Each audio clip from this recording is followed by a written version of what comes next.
Start నవల స్రవంతిలో ఇవాళ నా స్లాట్ ఇచ్చిండ్రు. Good evening all. కొద్దిసేపు ఈ బుక్ గురించి మనం మాట్లాడుకోవడం బాగుంటుంది అనిపించింది. రెగ్యులర్ పుస్తకాలు నేను మస్తు చదువుకుంటా, కానీ స్పెషల్లీ ఈ పుస్తకం ఎందుకు తీసుకున్నా అంటే సన్నపరెడ్డి వెంకటరామరెడ్డి రాయలసీమ నుంచి ఉన్న తక్కువ మంది రచయితలల్లా, తక్కువ అంటే నా ఉద్దేశం వేరే, నాకు నచ్చిన తక్కువ మంది రచయితలల్లా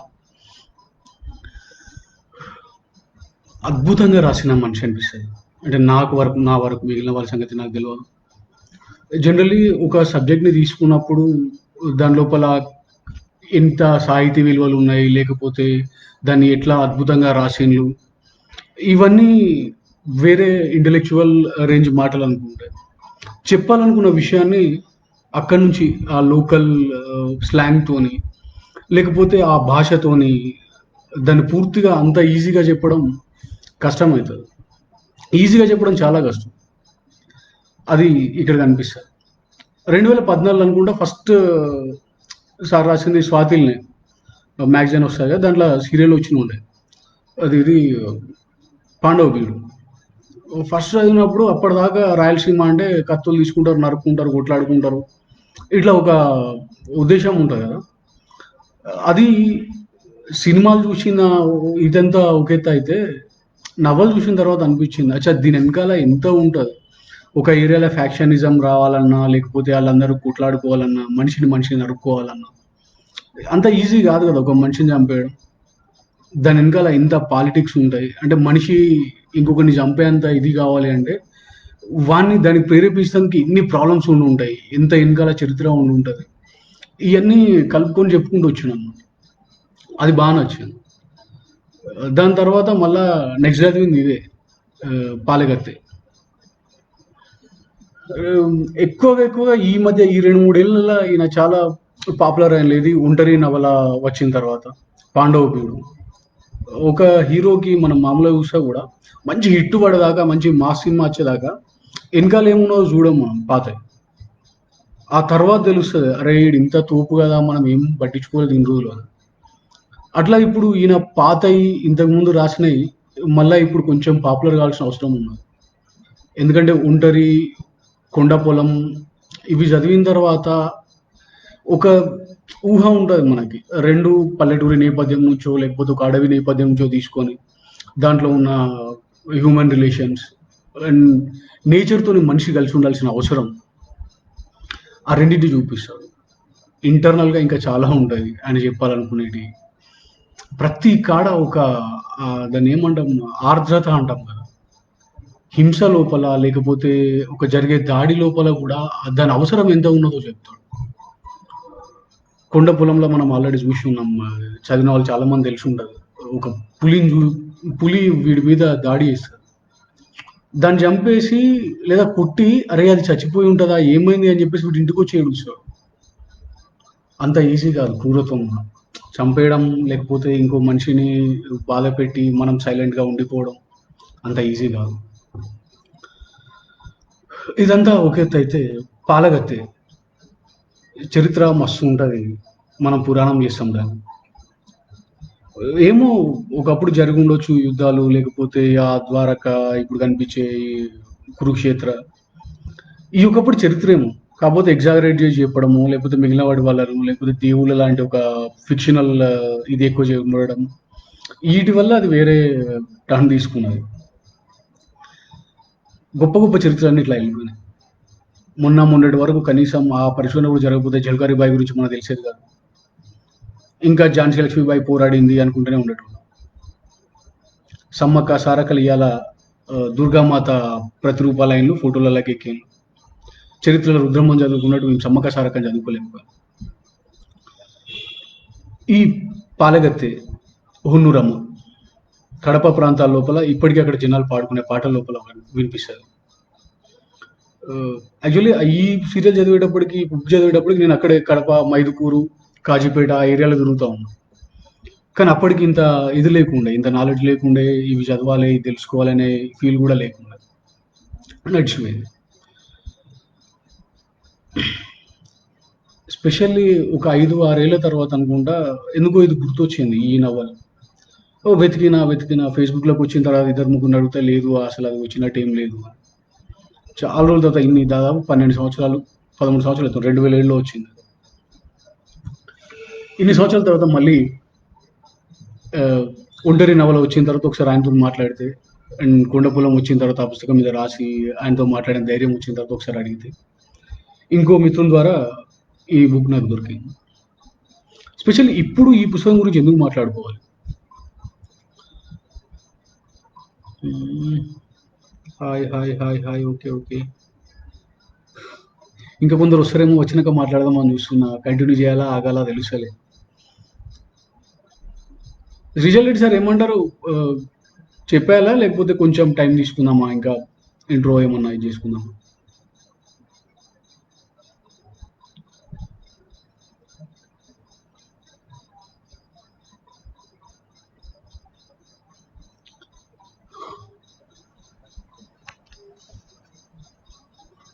ఓకే. నేనైతే కంటిన్యూ చేసేసా.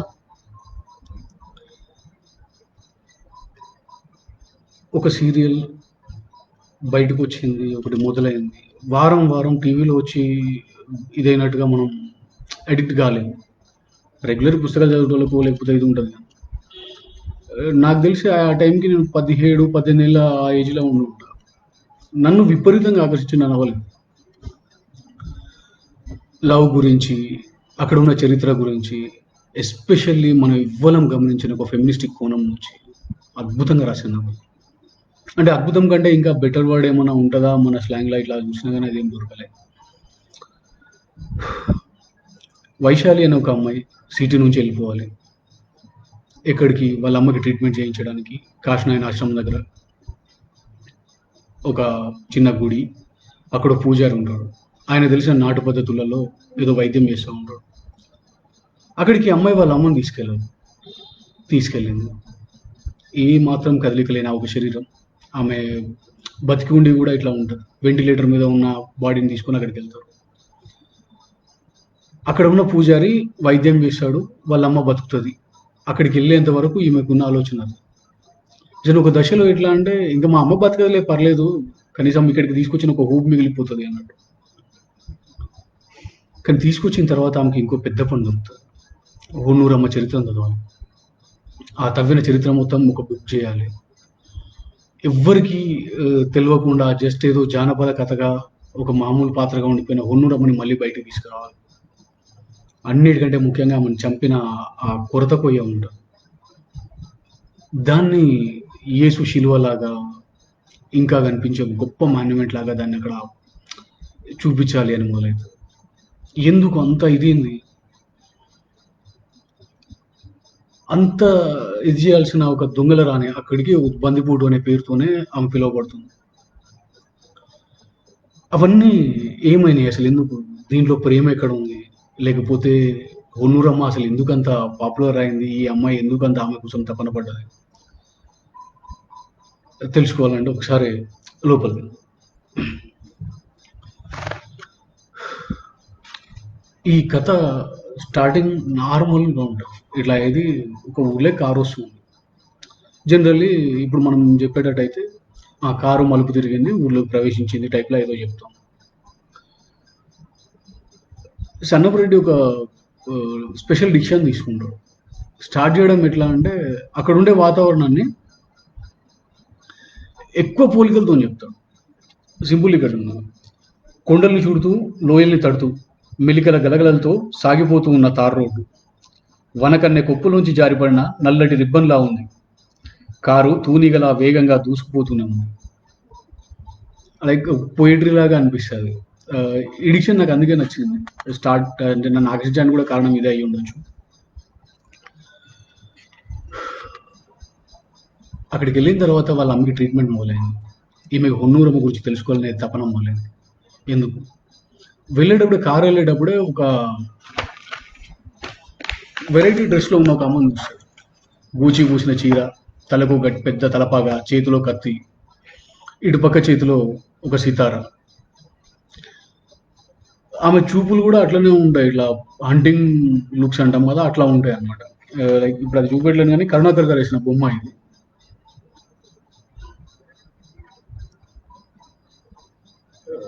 క్లియర్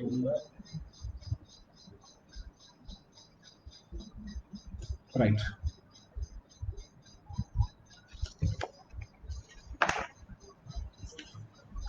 ఇట్లా ఉన్న ఆమె చూసిన తర్వాత ఈ పిల్లకి కొంచెం ఇంట్రెస్టింగ్ అనిపిస్తుంది, ఎవరు ఈమె ఇట్లా ఎందుకు ఉంది ఇక్కడ. వెళ్తారు, అక్కడికి వెళ్ళిన తర్వాత వైద్యం మొదలైదు. ఈమెకి ఇక అక్కడ స్టార్ట్ అయిపోయింది, ఇంకా నేను చేసేది ఏముంటుంది ఇక్కడ, కొత్తగా హాస్పిటల్లో ఏం చేయలేకపోయింది, మా అమ్మ ఇంతేలే అన్నట్టుగా ఇదైపోతుంది. వెతకాలి, తనకు కావాల్సిన ప్లేస్ని చూసుకోవాలి, లేకపోతే తనకు కాస్త ఆ ప్లేస్లో ఆ మూడ్ని తప్పించుకోవడానికి కొంత స్పేస్ కావాలి. ఆ చుట్టూ ఉన్న అడవిని తీసుకుంటారు, అక్కడ ఇంకొంతమంది ఉంటారు, ఆ గుడి చుట్టే ఉన్న అక్కడ ఉండే ఒక ఫారెస్ట్ గార్డ్ కావచ్చు, వాచ్మన్ కావచ్చు, వీళ్ళందరూ ఈమెకు తోడు అనమాట. వీళ్ళ నుంచి హునూరమ్మ గురించి తెలుసుకోవాలని ట్రై చేస్తూ ఉంటారు. ఇక్కడికి రాగానే గుడి ముందు ఇంకో విగ్రహం కనిపిస్తుంది, సేమ్ వచ్చేటప్పుడు కారులోంచి ఎవరినైతే చూసిందో అట్లాంటి బొమ్మ ఇక్కడ కనిపిస్తుంది. ఆమె ఎవరు అని అడిగితే అప్పుడు చెప్తాడు, ఇది హొన్నూరమ్మ బొమ్మ. ఎవరు అమ్మని అడిగితే ఇక్కడ ఉండే ఒక దొంగల రాణి. అర్థం కాదు, ఒక దొంగల రాణి అయి ఉంటే ఇంత పెద్ద బొమ్మ కట్టి ఇక్కడ ఎందుకు ఉంచాలి అని మళ్ళీ తెలుసుకోవడానికి ట్రై చేస్తారు. అప్పుడు పూజారి చెప్తాడు, అక్కడ పైన ఉండే ఇది లోపల ఆ కోట పైన ఉండే ఒక గుట్ట మీద కోట చూపిస్తాం, ఆ కోట ఆమెదే, ఒకప్పుడు అక్కడే ఉండేది ఆమె. అది ఎప్పుడు టిప్పు సుల్తాన్ తండ్రి కాలం, అప్పుడు ఈ దొంగతనాలు ఇట్లాంటివి చేసి అక్కడ బంగారం దాచిపెట్టేది అనుకుంటా, ఇట్లాంటిది ఉంది అని చెప్పేసి డౌట్ వస్తారే, అంత దొంగలు రానైతే ఇంత పెద్ద కోట అయింది, ఎక్కడో దాక్కొని ఉండాలి లేకపోతే దూరంగా ఉండాలి, ఈ కోట సంగతి.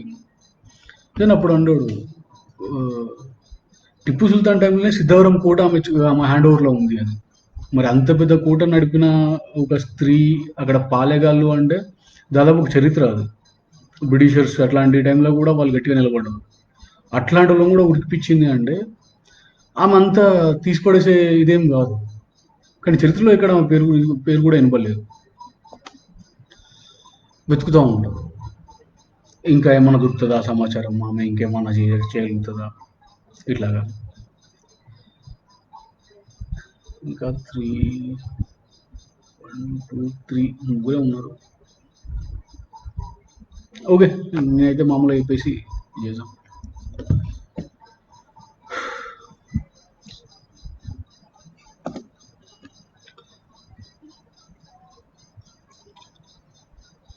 అక్కడ ఆమె అడుగుతుంది, వెతుకుంటూ ఆ వాచ్మెన్ తాతని అడుగుతుంది అనమాట, ఏంటి ఇక్కడ ఎవరు ఆమె గురించి ఏం రాయలేదా, ఎక్కడ గ్రంథాల్లో ఏమైనా ఉంటుందా, ఆమె గురించి సమాచారం ఎక్కడ దొరుకుతుందా, అక్కడైనా చెప్తాడు అనమాట. మనిషి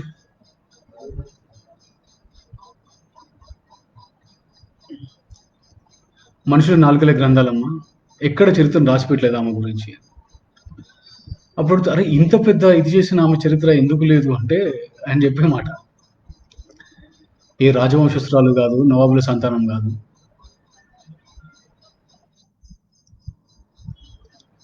ఓకే సార్, ఓకే, కంటిన్యూ చేస్తున్నాను. రైట్. నవాబుల సంతానము లేకపోతే ఏ రాజవంశికురాలు అయి ఉంటే చాలామంది రాసి పెట్టడానికి తపన పడలేము. మామూలు శూద్ర కులం కదా, శూద్రుల గురించి మామూలు మగాలు చేస్తేనే చేయరు, అందున స్త్రీ రెడ్లను పాలెగాళ్ళను కుక్కల్ని ఉరికిపించింది, ఎందుకు రాస్తారు, రాయలేదు అని. ఈ వెతికే క్రమంలో ఈమెకి ఇక్కడ ఒక ఫ్రెండ్ దొరుకుతుంది అనమాట, అక్కడ ఉండే ఒక అమ్మాయి. ఇద్దరు కలిసి ఆ కొండ వైపు వెళ్ళడం ఇట్లాంటివి. కానీ వీళ్ళిద్దరు కలిస్తే ఏం తెలియదు కదా, ఇంకెవరో కావాలి దాని గురించి తెలిసిన వాళ్ళు. ఇదే క్రమంలో వేముడు కలుస్తాడు, ఆ పూజారి కొడుకు. వీడు ఒక విచిత్రమైన క్యారెక్టర్. చూసిన ఏ అమ్మాయి అందంగా కనిపిస్తే ఆమెకు పేరు పెడతాడు అనమాట, వింత పేరు పెట్టి పిలవడము ఇట్లాగా. అంటే వాడు ఏ అందాన్ని అయితే వాళ్ళ లోపల చూస్తాడో అట్లా పేరు పెట్టి పిలుస్తూ ఉంటాడు. ఈ అమ్మాయిని చూడంగానే బెట్టుడతా అనే పేరు, బెట్టుడతా అని పిలుస్తాడు వెనుక నుంచి చూసి. ఇక్కడ బెట్టుడత రెగ్యులర్గా నేను నల్లమల పోయినప్పుడైతే చూసిన, ఎంతమంది చూసినో తెలియదు కానీ మస్తు ఉంటుంది అది. సన్నపు రెడ్డి ఇంతకుముందు రాసిన దాంట్లో కూడా 2-3 సార్లు ఈ ఉడత ఇది గురించి చెప్పి. ఆయన రాసిన ప్రతిసారి అడవి గురించో లేకపోతే నల్లమల అనే పదం రాకుండానో ఈ పెట్టుడు అనే పదం రాకుండానో ఎక్కడ లేదు. దాదాపుగా దాన్ని టచ్ చేస్తూనే ఉంటాడు అన్నమాట. ఈ అమ్మాయికి ఆ పేరు పెడతాడు. అందరూ చెప్పేది ఏంటి అంటే వీడు మాత్రమే దాని గురించి ఎక్కువ చెప్పగలుగుతాడు, అక్కడ తిరుగుతూ ఉంటాడు. దెన్ వాడిని కలుపుకోవాలి. సో వాడికి తెలిసింది తక్కువే. ఇంకా ఎవరు కళ్ళ ముందు కనిపిస్తుంది పొన్నూరమ్మ. ఎవరు ఈ వచ్చేటప్పుడు ఈమె చూసిన అసలు అది ఆ వేషం ఆమె వేసి ఎందుకు వేసుకొని తిరుగుతుంది. గుడి దగ్గర ఉన్న హొన్నూరమ్మ లాగానే ఇక్కడ ఈమె కూడా కనిపించింది. వై ఎట్లా ఎందుకు ఆమెను కలవాలి, హొన్నూరమ్మ గురించి తెలుసుకోవాలి. కానీ ఆ పూజారిని అంత ఈజీగా దొరకదు, ఆమె ఎక్కడెక్కడో తిరుగుతూ ఉంటుంది. ఆమెను పట్టుకోవాలి, దానికోసం వెతుకుతూ ఉంటారు. ఇక్కడ వైద్యం జరుగుతూ ఉంటుంది. జరిగేటప్పుడు ఈ చౌడప్ప ఎవరైతే ఈ పూజారి ఈ వైశాలి తల్లికి వైద్యం చేయడానికి ఒప్పుకున్నాడో ఆయన మాట్లాడుతాడు. పట్నం నుంచి వచ్చింది కదా, అక్కడే వైద్యం చేయించుకోవచ్చు కదా, కొనలేరా, కొనుక్కుంటే దొరకదా అంటాడు. లేదు నాయన, ఆమె మొగుడికి లెక్క స్తోమతుంది కానీ మనిషి మీద మరుగు లేదు, ప్రేమ స్తోమత లేదు. ప్రేమ స్తోమత లేదు. డబ్బులు ఇచ్చేసి ఎక్కడో పడేస్తే బాడీలు కదా, లోపల ప్రాణం కూడా ఉంటుంది కదా. జస్ట్ ఒక బండిని స్టార్ట్ చేసినట్టు మనుషులు స్టార్ట్ చేయలేదు. దాని రూట్స్లోకి ఒక్కోసారి వెళ్ళాల్సి వస్తుంది. ఆ రూట్స్ ఎక్కడి దాకా తీసుకొచ్చినాయి వైశాలిని.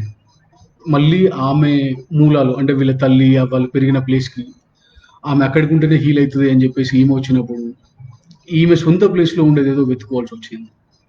అంటే ఇండైరెక్ట్లీ ఈమె తెలుసుకోవడం కోసం కూడా వచ్చి ఉండొచ్చు. ఇక్కడ నుంచి ముందుకు వెళ్ళాలి. ఎట్లా ఆ పూజారిని ఎక్కడ దొరుకుతుంది వెతుకుతూ ఉంటారు. వాచ్మెన్ తాతను అడుగుతాడు ఎట్లా ఏంటి చెప్తాడు. ఏముంది ఆమె ఎక్కడెక్కడ తిరుగుతూ ఉంటుంది, ఈ పిచ్చి ఆమె కోసం ఏం తిరుగుతున్నట్టుగా మాట్లాడుతూ అతను అడవి గురించి చెప్తా ఉంటాడు. ఇక్కడ సన్నపరెడ్డి ఇంతకు ముందు కూడా ఏది దీంట్లో రాసినప్పుడు ఒంటరిలో కూడా పక్షుల అరుపులన్నీ వింటూ ఉంటాడు. ఈ పక్షి అరుపు ఇది, ఈ పక్షి అరుపు ఇది అని రైతు చెప్తాడు. అక్కడ ప్రకృతం కలిసిపోయి ఉండే వాళ్ళకి ప్రతి దాని గురించి ఒక ఇది ఉంటుంది కదా, నాలెడ్జ్ ఉంటుంది. అన్ని పక్షులు అరుస్తుంటే కూడా ఒక్కటి చెప్తా ఉంటాడు. 2 నవలలో ఒకటే పోలిక. తర్వాత దీంట్లో కొండపొలం ప్రసక్తి కూడా వస్తుంది. ఆయన అడిగిన ఏంది అంటే మళ్ళీ మీరు ఇప్పుడు కొండపొలం గురించి అప్పటి నుంచి ఆలోచన ఉందా అంటే అది ఉంది. అండ్ ఈ నవలకు కూడా మళ్ళీ నేను సీక్వెల్ లైక్ ఎట్లా అంటే చారిత్రాత్మక నవల శప్తభూమి లాగా వచ్చింది కదా, అట్లానే హొన్నూరమ్మ మీద కూడా పరిశోధన జరుగుతుంది ఇప్పుడు. దాని మీద కూడా చరిత్రాత్మక నవల తీసుకొస్తుందంట. అండ్ కథలోకి వస్తే ఇక్కడ చెప్తా ఉంటాడు ఈ అడవిలో ఈ పక్షులు ఇట్లా ఉంటాయి, నెమలి అరుపు ఇట్లా ఉంటుంది, ఆ పిట్ట అరుపు ఇట్లా ఉంటుంది. ఈ అమ్మాయి అడుగుతుంది బెట్టుడితే ఎట్లా ఉంటుందో నాకు చూడాలని ఉంది. తీసుకెళ్ళి చూపిస్తాడు. అది ఎప్పుడైతే చూసిన తర్వాత ఈమెకు వేముని చూడాలనిపిస్తుంది. అప్పటిదాకా వాడేమో వెనకాల ఉండి ఈమెకు పేరు పెట్టి పిలవడం తప్ప ముందుకు వస్తలేడు. వాడిని కలవాలి. వెతక ఎక్కడ దొరుకుతాడు. దొరికినప్పుడు ఈ అమ్మాయి అడుగుతుంది ఆ వేముడు గారు ఎలా ఉన్నారు, మీ పేర్లు పెడుతున్నారు, ఇవన్నీ వింటున్నా. ఇట్లా మాట్లాడితే ఏంది చెప్పు అనుకుంటూ వస్తాడు. ఈమె బహువచనంలో పిలుస్తూ ఉంటుంది, వాడు గౌరవం ఇస్తూనే ఏకవచనంలో పిలుస్తాడు. లోకల్ అనేది ఒక ఇది ఉంటుంది. అంటే ఇప్పుడు మా ఇక్కడ రాయలసీమకి తెలంగాణకు పోలిక ఏంటంటే ఎక్స్ట్రా గౌరవాలు ఏమి ఉండవు. మీరు వచ్చిందా ఒక్కరిగానే గుర్తించి ఒక్కరికే పిలుస్తాం. రాయలసీమలో వాడు ఆ వేముడు అనేవాడు కూడా సేమ్ అదే అట్లానే ఉంటాడు. అంటే క్యారెక్టర్ని అదే స్టేజ్లో చూపించింది కాబట్టి లాంగ్వేజ్ దగ్గర కూడా అట్లనే చేయాలనుకున్నారు. వచ్చి చెప్పు ఏంటి అని మాట్లాడుతూ ఉంటాడు.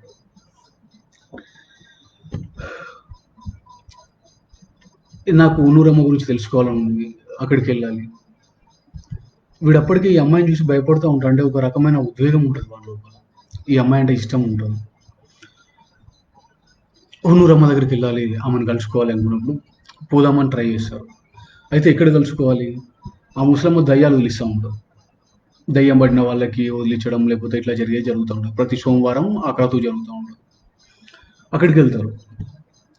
ఆమెకి ఈమె చూసే కోపం, వైశాలిని చూడగానే హునూరమ్మ కోపం వస్తుంది. తిడుతుంది అనమాట, కత్తితో ఆమెను బెదిరించి చేస్తారు. దానికి ముందు కూడా ఇంకో ఇది ఉంటుంది. ఈమె వెళ్తా అడుగుతుంది ఆమె ఎట్లా బతుకుతూ ఉంటుంది, ఏ రంగా ఆమెకి ఇట్లా అంటే చెప్తాడు. ఒకప్పుడు అంటే అమ్మ ఒక మెహఫిల్ నడిచేది, ఈడ ఈమెతోని డప్పులు కొట్టేటోళ్ళు, దయ్యాలు ఒలిచుడు పెద్ద హంగామా జరిగేది. ఇప్పుడు ఆ దయ్యాలు లేవు, భూతాలు లేవు. దయ్యాలు, భూతాలు ఎవరికి పట్టట్లేదు. ఇప్పుడు ఆమెకు బతుకుదెరువు లేకుండా పోయింది కదా! అంటే మనిషి ఎవాల్యుయేషన్ లోపల మనం పెరుగుతా ఉంటే, ఎదుగుతా ఉంటే దయ్యాలు, భూతాలు పట్టడం తగ్గిపోయింది. అంటే మనుషుల లోపల ఒక తెలివి వచ్చింది. కానీ దాని మీద ఆధారపడి కొన్ని రకాల బతుకులు పక్కకి జరిగిపోయినాయి. అసలు దేన్ని బెటర్ అనుకోవాలి, ఏది మంచిది అనుకోవాలి కొన్నిసార్లు మనం ఒక కంక్లూజన్‌కి రాలేము. ఈడ గూడా అట్లనే అనిపిస్తది. ఈ ముసలమ్మని కలుసుకున్న తర్వాత అక్కడ ఈమె పాట పాడుతా ఉంటది. పంచకళ్యాణి ఎక్కింది, పచ్చల పిడిబాకు పట్టింది అని హొనూరమ్మ గురించి పాడుతా ఉంటది. ఈ పిల్లకి అప్పటిదాకా హొనూరమ్మ గురించి తెలుసుకోవాలని ఉంది. ఈమెతోని మాట్లాడితే తెలుస్తది అని అర్థమైతా ఉంటది. కానీ ఏం చేయలేదు. దగ్గరికెళ్తే దానికి కోపం వస్తుంటది ముసలవ్వకి. మీద పడి తిడుతా ఉంటది. ఎట్లా మంచిగా చేసుకోవాలి.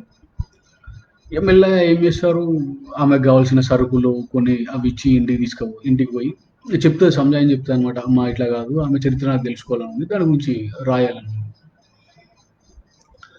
సరే అని చెప్పేసి ఆమె ఆ పాటలు చెప్తుంది. కొన్ని పాటలు రికార్డ్ చేసుకొని వచ్చేస్తుంది. కొద్దిగా చరిత్ర తెలుసుకోవచ్చులే అని. వచ్చిన తర్వాత ఇద్దరు ఆడవాళ్ళు తిట్టుకుంటా ఉంటారు ఒక దగ్గర. తిట్టుకుంటా ఏమంటది, ఇప్పుడు మనం కదా పెడతాం, నేను బొంద పెట్టా, నువ్వు చచ్చిపోను, అట్లా ఇట్లా జరగా అన్నట్టు నేను హొన్నూరమ్మని వేసినట్టు పంగల్లో కర్ర దూరి చంపుతా అని చెప్పేసి తిడతాను. షాక్. అంత ఒక్కొక్కరిని ఉరికిచ్చి, బెదిరించి, వణికిపిచ్చిన హొన్నూరమ్మని అంత దారుణంగా ఎట్లా చంపారు? కుర్త కొయ్య మీద నించోబెట్టి ఆమె యూన్లోకి ఒక కొయ్యని చూపించడం, అంత క్రూరంగా చంపాల్సిన అవసరం ఏమొచ్చింది? యుద్ధం జరిగితే నరికి చంపేయచ్చు, కుట్టి చంపేయచ్చు, కానీ అంత భయంకరంగా చంపింది. ఈమెకి అర్థం కాదు, మళ్ళీ ఏమైనా తెలుసుకోవాలి. వెళ్తుంది. సింపుల్ వాడు ఫస్ట్ చెప్పిన మాట, మామూలుగా ఒక మగవాడు అయి ఉండే, వాడు పెద్ద వీరుడు అయి ఉండే, వీరమరణం పేరుతో వాడు చచ్చిపోయిన తర్వాత కూడా సకల లాంఛనాలతో జరిగేది. ఆడది కదా, అందున ఒక్కొక్కరిని గడిలల్లా కూర్చోకుండా చేసింది. హొన్నూరమ్మ పేరెత్తే వణికిపోయేటట్టు చేసింది. అట్లాంటి అమ్మను మామూలుగా చంపితే వీళ్ళ ఇగో ఎక్కడ చల్లారుతుంది? కొరత పోయి చాక్ లైక్ ఇది అనుకోండి, ఇట్లా ఉంటుంది అనుకోండి, ఒక రకంగా దీని మీద నిలబెట్టి చంపేసి. ఇప్పుడు ఈ వైశాలికి ఇంకొక టార్గెట్ లేదు, ఆ కొరత పోయి సంపాదించాలి, దాన్ని ప్రపంచాన్ని చూపెట్టాలి. ఎట్లయినా చేసి హొన్నూరమ్మ కథని చరిత్ర చేయాలి. అక్కడ నుంచి ఆ తిట్లలో వస్తుంది. మళ్ళీ ముస్లిం దగ్గరికి వెళ్తుంది. ఏం జరిగింది అసలు, ఆమెను అట్లా అంత క్రూరంగా ఎందుకు చంపాల్సి వచ్చింది అని చెప్పేసి అడుగుతుంది. అసలు ఎట్లా దొరికింది? పక్కన ఆమె చుట్టూ ఉన్న రెడ్లనే ఎవరో ఒకరు సమాచారం ఇచ్చింది, ఆమెను చంపేసి పట్టుకొని. అక్కడితోని హొన్నూరమ్మ ఆ చరిత్ర ముగిసిపోయింది. కానీ ఇక్కడ కొత్తది మొదలవుతుంది. ఇన్ని వందల సంవత్సరాల తర్వాత ఇప్పుడు ఆమె దోచుకున్న సొత్తు ఎక్కడో దాచిపెట్టిందని అక్కడ తవ్వకాలు జరుగుతూ ఉన్నాయి నిధుల కోసం. ఆ గుట్ట మీద, కోట గోడల లోపల. వీటిని ఆపాలి. వీటిని ఆపడం కోసం ఇప్పుడున్న ఈ హొన్నూరమ్మ, ఆమె వంశం నుంచి ఉన్న వాళ్ళందరూ తరతరాలుగా హొన్నూరమ్మలు. ఇప్పుడు మన దగ్గర ఈ దయ్యాలను ఒలిచానుకో లేకపోతే పూజారులుగా కొంతమంది ఉంటారు. ఈ హొన్నూరమ్మ ఇదేంటంటే వీళ్ళందరూ వంశపారంపర్యంగా వీళ్ళు హొన్నూరమ్మలుగా మారుతూ దయ్యాలను వదిలించడం, లేకపోతే ఊళ్ళో ఇట్లాగా ఇది చేయడం, అదే నడుస్తుంది. ఆ పరంపర అలా ఈమె ఇప్పుడు ఒక నంబర్ అనమాట ఇప్పుడున్న హొన్నూరమ్మ. ఈ ముసలవ్వకి ఏంది అంటే ఆ పచ్చలపిడి బాగు నేను సాధించుకోవాలి, దాన్ని పట్టుకోవాలి. అక్కడ ఉన్న నిధులు కావచ్చు, ఏమని ఉండదు, వాటిని పోకుండా చూడాలి, వాటిని కాపాడాలి. గవర్నమెంట్ చేయాల్సిన పని ముసలవ్వ చేస్తాడు ఆడ ముసలి. వీళ్ళు పోయి అక్కడ వెతుకుదామని చూస్తారు, నిధులు వెతికేటోళ్ళు జాడలు కనిపిస్తాయి, ఇది అది జరుగుతూ ఉంటాయి.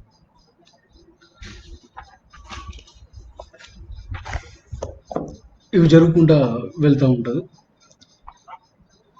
మళ్ళీ ఒక రోజు ముసలమ్మని తీసుకురావాలి, ఇంకా తెలుసుకోవాలి.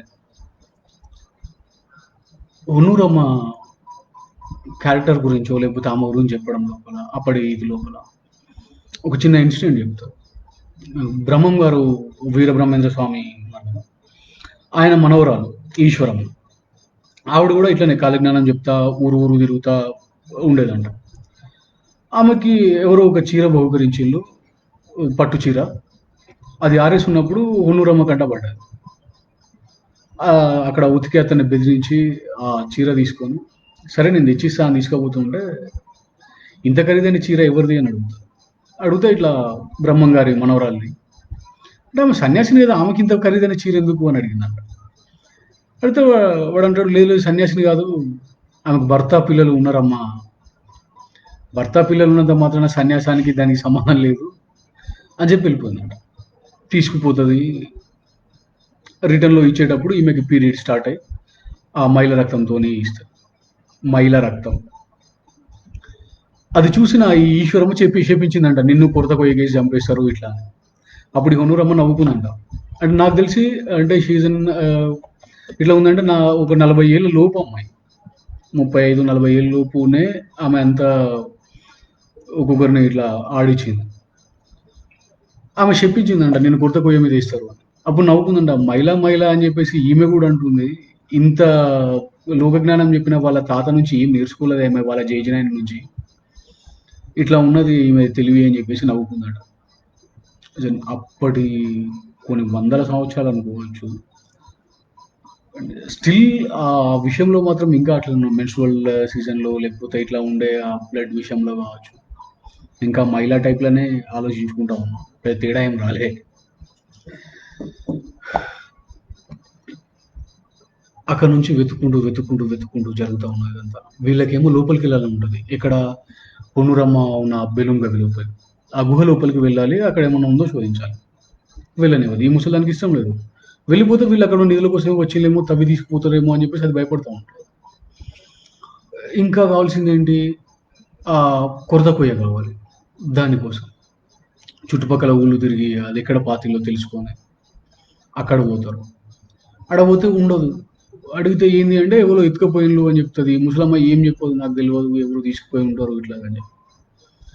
అక్కడ పోయి వీళ్ళు వెతికేటప్పుడు విషయం తెలుస్తది. ఈ పొన్నురమ్మనే ఎత్తుకుపోయిందని. ఎక్కడికి ఎత్తుకుపోయిందనే విషయం మాత్రం అస్సలు చెప్పదు. వీళ్ళొచ్చి బతిమలాడుతా ఉంటారు. ఏడ పెట్టినవు చెప్పు ఇట్లా అంటే, లేదు మీరు నన్ను ఇక్కడ మోసం చేసి ఎత్తుకపోనీకి ట్రై చేస్తుర్రు. ఆ నిధుల కోసమే చేసినాను అని చెప్పేసి నమ్మదు. ఇవ్వకుండా ఉంటారు. ఈ మధ్య లోపల కథ నడపడం ఎట్లా ఉంటది? అంటే మనకు బోర్ కొట్టడమో, లేకపోతే ఇట్లాంటిది అవ్వడమో జరుగుతది కదా! ఒక్కసారి ఆపాలనుకోండి మొత్తం అసలు చదవకుండా దీన్ని ఆపలేరు. పీడీఎఫ్‌లోనే నేను కంటిన్యూస్ ఇది చేయకుండా చదువుతూనే ఉండిపోయినా. జయంత్ అని ఈ అమ్మాయికి ఇది వైశాలికి ఇక్కడ హైదరాబాద్‌లో ఉండే ఒక boy friend. Boy friend means వాడు లవ్ చేస్తా అంటాడు. వాడేమో కవిత్వం అదంతా చెప్పేసి ఈమెను పడేద్దామని చూస్తుంటాడు. ఇదేమో లైట్ తీసుకుంటుంటది. ఇక్కడ రివర్స్. వీడు వేముడు ఇక్కడ వచ్చేటప్పటికి వీడు పాట పాడుతా ఉంటాడు ఈమెను చూసి. వీడు కవిత్వం అల్లుతా ఉంటాడు. ఇవన్నీ స్టార్టింగ్‌లో నవ్వుకుంటది. కానీ మెల్లమెల్లగా అట్రాక్ట్ అయితాంటది. ఆ పాట విన్న ప్రతిసారి ఈమెకు లోపల ఒక పెయిన్ వాడంటే ఒక అట్రాక్షన్ అనేది అయితా ఉంటది. వాడు చెప్తది, "ఏంది నీకెప్పుడు వల్లే నువ్వు ఇంత ట్రై చేసినావు. వీడేంది నన్ను ఇంత సింపుల్‌గా ఇది చేస్తున్నాడు. వాని పాట ఏంటి నేను ఆగలేకపోతున్నా. ఏం జరుగుతుంది?" అంటే వాడు చెప్తాడు, "మేబీ ఇప్పటిదాకా నేను కూడా ఇది కాలేదేమో. ఎందుకంటే మనం సిటీలలో ఉండి కాస్త పొల్యూటెడ్ అయిపోయినాం." వాడు డైరెక్ట్ నిన్నిట్లా చూసి కంప్లీట్‌గా ఒక ఇదితోని చేస్తున్నాడు. అదే మాట వాడు ఎక్స్‌పెక్ట్ చేస్తున్నాడు. నేను చెప్తే నీకు కామెడీ అనిపించింది. కాకపోతే వాడు సిన్సియర్‌గా ట్రై చేస్తుండు నిన్ను. నువ్వు ఖచ్చితంగా పడతావు అన్నట్టుగా వీడు చెప్తాడు. ఈ పిల్లకి ఇప్పుడు 2 పోరాటాలు. ఏంది వీని లవ్‌లో పడకుండా తప్పించుకోవాలి వీని ప్రభావాన్ని. ఈమె చేయాలనుకున్న రీసెర్చ్ చేయాలి. రెండో మలుపు వీళ్ళొస్తారు. ఏది ట్రెజర్ హంటర్స్. అక్కడ ఉన్న నిధిని ఎత్తుకపోవాలి. అది తవ్వాలి. వచ్చి ఈమెతోని మాట్లాడిపోతుంటారనమాట. "ఏమన్నా దొరికినాయమ్మా? మేము కూడా ఆమె గురించి తెలుసుకోవాలనుకుంటున్నాం." ఇట్లా అడుగుతుంటారు కానీ వాళ్ళ ఇంటెన్షన్ తెలిసిపోతా ఉంటది. వీళ్ళు నిధుల కోసం వస్తున్నారు. ఎట్లా కాపాడుకోవాలి? 1, 2 సార్లు ఈ ఇన్సిడెంట్ జరుగుతది. ఇది వీళ్ళు తవ్వడానికొచ్చి మళ్ళీ జనాన్ని చూసి భయపడిపోవడం ఇట్లాంటివి జరుగుతా ఉంటాయి. ఈ ముసలమ్మ ఆడ కావలి కాసుకుంటది వీళ్ళని అస్సలు పోనీయకుండా. ఎట్లా అంటే ఆమెతోని కొన్ని ఎలుగుబంట్లు, కొన్ని కోతులు వీటన్నిటికి ట్రైనింగ్ ఇచ్చి పెట్టుకుంటది. ఎవ్వడు ఆ ప్లేస్‌లోకి అడుగు పెట్టకూడదు కొత్తవాడు. తెలిసిన వాళ్ళు తప్ప. ఆ ముసలమ్మ చేసి అక్కడ ఉన్నదాన్ని కాపాడుకోవడం కోసం అన్ని రోజులు ట్రై చేసి ఇదంతా చేసేది దీనికోసం. ఆ గుహలోకి ఎవడు రాదు. వీళ్ళని కూడా ఎళ్ళనివ్వదు. ఎందుకు అంటే నమ్మదు. జనరల్లీ అది అటువైపు నుంచి చూసినప్పుడు పరే ఏంది పిచ్చి ముసలవా ఈ కొరత కొయ్య ఇవన్నీ దొరకడం ఈ అమ్మాయి ఉద్దేశం బాగానే కదా అనిపిస్తుంది. కానీ నిజమేంటి ఆమెకు తెలియదు కదా ఇవన్నీ ఉంటాయి ఈ పట్టణాలలో మ్యూజియంస్ ఉంటాయి వీటిని తీసుకుపోయి ఎక్కడ పెడతారు. డబ్బు ఉంది దోసుకపోనికి వస్తుండే వాడు వచ్చినా దానికి వస్తూనే వస్తాడు. సో దాన్ని నేను కాపాడాలి. అదొకటే ఆలోచన ఆమె. ఇక్కడ నుంచి వచ్చి ఈ పిల్ల ఒప్పియడానికే ఇంత కష్టపడ్డది. ఇక లోపలి పోయి వెతుకుతా అంటే ఒప్పుకుంటుందా? మ్మ్. వీళ్ళందరూ ఏం చేస్తారంటే ఓ ప్లాన్ చేస్తారు. ఈ ముసలవ్వ ఊళ్ళోకి పోయినప్పుడు మనం లోపల వైపు వెతకాలి. ఓ సెర్చ్ లైట్ పట్టుకుంటారు. లోపలికి పోవడానికి ఏర్పాట్లు చేసుకుంటారు. లోపలికి పోతారు. పోయిన తర్వాత పైనుంచి వచ్చి ముసలమ్మ చూస్తుంది. వీళ్ళని గుర్తుపట్టకుండా ఎవరు వచ్చిండ్రు అన్నట్టుగా అరుస్తుంది. ఎవ్వరు సౌండ్ చేయరు. అసలు ఏం చేస్తుంది ఈ ముసలమ్మ? ఎట్లా ఆపుదాం అనుకుంటుంది. చూడాలి. వెనక్కి వెళ్ళి నోటితోనే కొన్ని సౌండ్ చేసి లోపల గబ్బిలాలన్నీ బయటకు వచ్చేటట్టు చేస్తుంది. ఇక్కడ మళ్ళీ ఒకసారి అదే చూపిస్తాడు. అంటే కొండ పొలంలో ఎట్లా అయితే ఒక దయా టైప్కి చూపిస్తాడు. వీళ్ళు ఆ గబ్బిలాలు చూసి పరిగెత్తుకుంటారు కానీ అరే మీరా ఎందుకు కనీసం నేను మరుస్తుంటే కూడా ఎందుకు మాట్లాడలేదు అంటే నువ్వు గబ్బిలాలు ఎట్లా చెప్తావు చూద్దాం అనుకున్నాము అని చెప్పేసి అంటాడు. ఏడుస్తుంది. అనవసరంగా హాయిగా నిద్రపోయే వాటిని లేపిన రాత్రి ఎటు నిద్రపోవు ఈ పగలు నిద్ర చెడగొట్టిన అంత బెదిరిపోయిన రేపు పొద్దున కూడా నిద్రపోతే లేదు అని ఏడుస్తుంది. చుట్టూ మనం ఉన్న దగ్గర రాత్రిపూట చెప్తారు కదా పెద్దోళ్ళు మనం చెట్టు కొమ్మ తెంపకు చెట్లను ఊపకు. పెంచుకునే చెట్టు కూడా రాత్రి నిద్రపోతుంది దాన్ని డిస్టర్బ్ చేయొద్దు అని చెప్పి చెప్తారు. మనతో బతికే ప్రాణులు మన చుట్టూ ఉండేవి అసలు ఈ భూమిని మనతో షేర్ చేసుకుంటున్నాయి. అవి మన మేట్స్ కదా. అనవసరంగా వాటిని ఎందుకు ఎటు తిండి కోసమనో లేకపోతే అవసరం కోసమనో బాధ పెడుతున్నాం. ఏమీ లేని పని కూడా వాటిని ఎందుకు డిస్టర్బ్ చేయాలి? అసలు ఇంత సున్నితంగా ఇట్లాంటి ప్లేస్లలో పుట్టి ఇట్లా ఉన్న వాళ్ళకి మనకు అందుతుందో కానీ అసలు వాటితోనే కలిసి బతికేటోళ్ళకి అర్థమవుతుంది. ఊళ్ళో పోయేటప్పుడు కూడా దాని మానది పోతుంది దాన్ని ఎందుకు గెలుకుడు అంటారు. ఓ పాము కనిపించినా కూడా అనవసరంగా పాముని బయట పోయే పాముని చంపనియరు. ఇక్కడ మనం ఫ్రీగా ఇచ్చేస్తా ఉంటాం. మనిషి పోతుంటే కూడా పట్టించుకుంటాను నుంచి గబ్బిలాల కోసం అంత బాధపడ్డ ఆ హోనూరమ్మ మనుషులు అక్కడ ధనాన్ని దూసుకుపోతానంటే చంపడానికి వెనకాడకుండా ఉంది. కాపాడుకోవడం కోసం ఏదైనా కావాలి.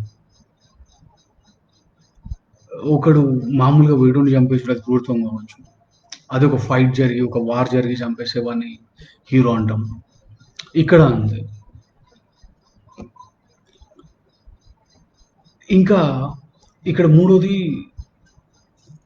చరిత్ర నుంచి వచ్చే దాన్ని తీసుకురావాలి అనుకున్నప్పుడు వద్దు వద్దు వద్దు అనిపిస్తూ ఉంటుంది.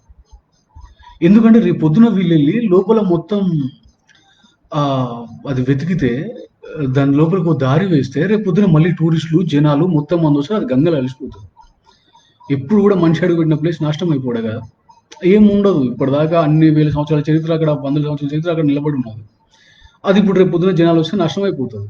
అది కూడా ఒక కారణం. వీళ్ళు వెళ్ళకుంటే బాగుండేమో అనిపిస్తున్నాడు మనకు అది చదువుతూ ఉంటారు. అరే ఇట్లనే అయిపోతుంది. కానీ ఎందుకు వింటారు? పోతారు. మళ్ళీ రెండోసారికి ఆ ముసలవ్వలు ఏంది చూసి లోపలికి పోతారు. వెతుకుతూ ఉంటారు. రకరకాల ఇవి కనిపిస్తూ ఉంటాయి.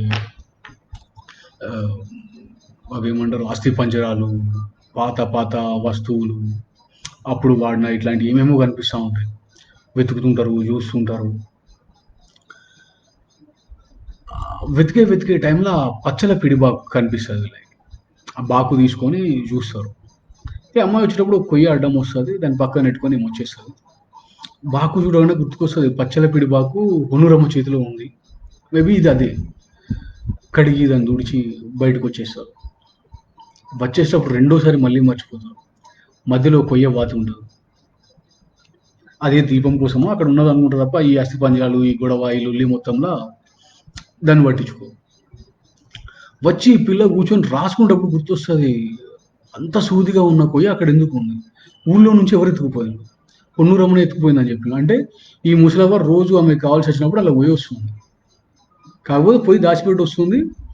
ఇంకా అక్కడ చూడడానికి ఆమెకి ఏం కనిపించలేదు. ఈ పిడిబాకు మాత్రం ఆమెకు దొరకలేదు. వీళ్ళకి కనపడ్డది.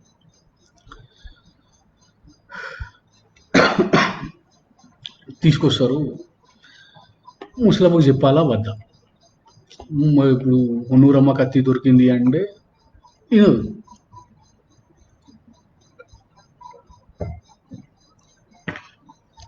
బయట ఎవరికి తెలిసినా కూడా ఈ ట్రెజర్ హంటర్స్ బాధ మళ్ళీ మొదలవుతుంది. దీన్ని ఇప్పుడే చెప్పాలా, ఆపాలా? సో ఇప్పుడు కనుక చెప్తే అవ్వదు, డైరెక్ట్ గవర్నమెంట్కి చెప్పేద్దాం అనే ఆలోచనలో వీళ్ళు ఆగిపోదాం. కానీ వీడు నూరు జరా ముసలావు చెప్పేస్తాడు వేము. ఇట్లా దొరికిందనంటే కథం అది ఊరికొస్తుంది. ఏది ఎక్కడ ఎక్కడ ఎక్కడ నాకు ఆ పచ్చల పడి బాకి నేను చూడాలి. అరే ఇస్తే ముసలావు నువ్వు దాచిపెట్టలేవు, ఏమన్నా పడేస్తావు మళ్ళీ ఎట్లా అంటే, లేదు నాకు చూడాలని ఉన్నది. ఇట్లా ఇక ఇలా దమ్ దమ్ చేస్తూ ఉంటుంది. లాస్ట్కి ఆ కోపం వచ్చి ఏం చేస్తుందంటే ఆ ట్రెజర్ హంటర్ బ్యాచ్ ఒకటి ఉంటుంది, అలా పోయి చెప్పేస్తుంది ఇలా దొరికింది ఆ పిల్ల దగ్గర ఉంది అని. వాళ్ళు వచ్చి ఈమె మీద అటాక్ చేయాలని చూస్తారు. పారిపోయేటప్పుడు మళ్ళీ ఎలుగుబంట్లను పంపించి మళ్ళీ కాపాడుతుంది. వీళ్ళకి నమ్మకం వస్తుంది ఈ ముసలి ఏం చేసైనా దీన్ని పోనివ్వదు, కాపాడుకుంటుంది. ఇచ్చేద్దాం పిలిచి అది చేతులు పెట్టేస్తారు. పచ్చలపీడి బాబు తీసుకొని వెళ్ళిపోయింది అడవిలోకి. ఆమె కూర్చునే తావులో ఆ ఎలుగుబంట్ల మధ్య కూతుల మధ్య కూర్చుంది, అవి దాచిపెట్టుకుంది. ఒకడు వేటాడడం మొదలుపెట్టిన తర్వాత ఎక్కడైనా కూడా ప్రభుత్వం ఉంటుంది కదా, పైసలు వస్తాయండి, ఎక్కువ రోజులు దాచలేకపోతుంది. ఆ ఎలుగుబంట్లు అవన్నీ ఇది చేస్తాయి, కానీ ఈ ముసలమ్మని చంపేస్తారు వాళ్ళు.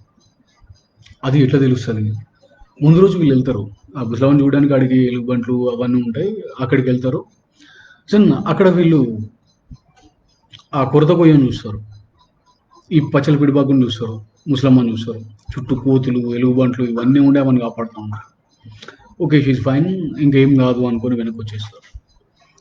2 రోజుల తర్వాత ఆ ఏరియాలో 2-3 చచ్చిపోయినా తెలుస్తుంది. పోయి చూస్తే ఒక్కొక్కటి నాలుక బయటలాగా ఉంటుంది, కనుగుట్లు పెరికేసి ఉంటాయి, తలలు పగిలిపోయి ఉంటాయి. అంత భయంకరంగా చంపేసింది. ఇక జంతువులే అని చెప్పేసి జనాలు మాట్లాడుకోవడం, ఫారెస్ట్ గార్డ్ పోలీసులు పిలవడం, ఇవన్నీ ఆ బాడీ తీసుకెళ్ళిపోయిన తర్వాత వీళ్ళకి అర్థమైంది సంథింగ్ ఈజ్ రాంగ్, అక్కడ ఏదో జరిగింది. హలో సిద్ధు, అరే ఇవి చూసలే నేను ఇప్పటిదాకా కామెంట్స్. Thank you. హాయ్ బనీనాగ్ అన్న, సేవ్ చేస్తున్నా. సుభాష్ అన్న, అపర్ణ తోట గారు, love you two. Siddhu hello. Right, ఒకసారి మళ్ళీ ఇటు వెళ్ళిపోదాం. మర్చిపోతే ఒకసారి గ్యాప్ వస్తే మళ్ళీ నేను అది చెప్పలేను.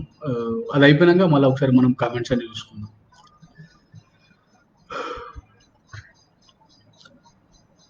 ఇక్కడ ఈ వీళ్ళని చంపేసిన తర్వాత అర్థమైంది ఇక్కడ ఏదో జరిగింది. పైకి వెళ్ళేసరికి ముసలమ్మని చంపేసి ఉంటారు, కనుగుడ్లు బయటకు వచ్చి ఉంటాయి, నాలుక ఇది వచ్చి ఉంటుంది. సేమ్ ఆమె ఎట్లా చంపిందో ఎలుగుబంట్లు వాళ్ళని అట్లా చంపేస్తారు. ఇప్పుడు ఏంటి, ఆమెను తీసుకెళ్ళి కారణం చేయాలి,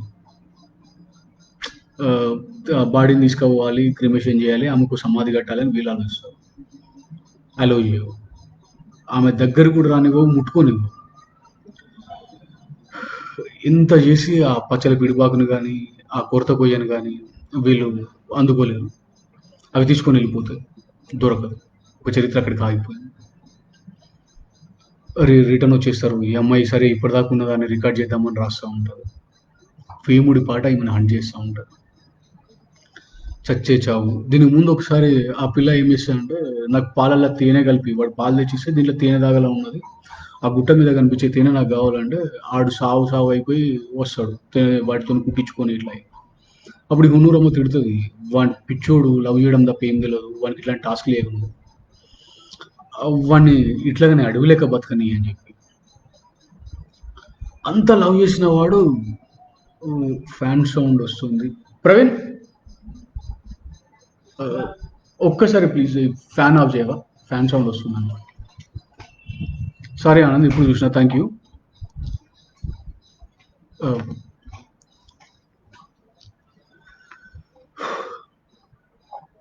వాడంతా ఇదిగా లవ్ చేస్తాడు ఈ అమ్మాయి కోసం.